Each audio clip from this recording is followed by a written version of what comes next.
Okay, here's an experimental video, and I stole the video from one of my viewers, Todd, who took my challenge a few weeks back about starting your own YouTube channel. He started one called Sportbike Camping. I think it's an interesting concept, and I think he's going to own it pretty soon. But I asked if I could re-edit his video. I thought it was pretty long for what he was presenting, and I'm trying to cut down my videos too and make them more interesting. So I thought it would be a good challenge if I took his video and presented it in a much quicker, shorter, punchier fashion. And I want to see what you think. I got his 15 minutes video down to under 5 minutes, I think, maybe even included with my commentary here. So, but what I want you to do is check out this video and then go over to his channel. I'll leave the link below, and leave a comment on his video. Maybe it should be 15 minutes. I don't know. But yeah, I just wanted to uh, cut this thing down to something a little bit more appropriate for maybe his viewers, maybe bring some more people to his channel, and leave him a comment. And if you like what you see on his channel, go ahead and hit that subscribe button, and watch some of his stuff too. I think he's going to be an interesting YouTuber here shortly. So go check that out. But here's my edited version of his video. So as you can see, completed step one of hanging the Haven tent hammock. Can't believe I'm way out here in the woods and I got a helicopter flying over. Good night. I tell you, nowhere in this world can you get away from other people. Doesn't matter where you go, there's always someone around, unfortunately.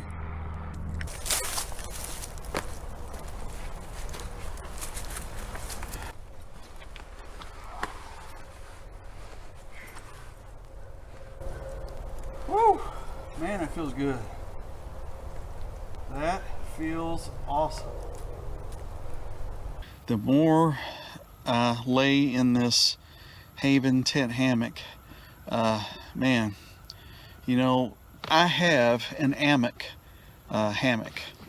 and that's really nice. But I'm telling you, if you have an hammock, you would be wise to try out a Haven tent hammock, because if you like to lay flat, and that's the whole reason that I originally got the hammock back in 2015, and it does its job. It's a little more fussy. It's harder to get into and get situated. It's harder to have things inside and, you know, in really usable areas.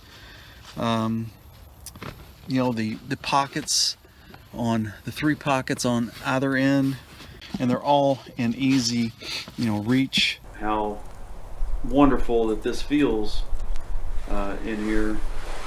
I am a side sleeper and I toss and turn a good majority of the night, and obviously you can see me here. There's no issue with tippiness or, you know, rolling out of the hammock, or any issues at all with rolling around or moving in the hammock. It's been very well designed in that way. You can see there I'm using the ridge line to get back onto my back. And since the hammock came with these, I'm using those on the end of the those carabiners on the end of the straps to put it around the tree like that. Maybe you can see a little bit better on this side over here. And this one I had to wrap the strap around the tree a couple times and through the carabiner. So I'm going to get it all buttoned up, and I'm going to get it staked out, get the tarp staked out. So now you see I have the tarp guyed out, and in the front here I have it guyed out pretty tall, and that's with the use of these trekking poles. Put up in storm mode here.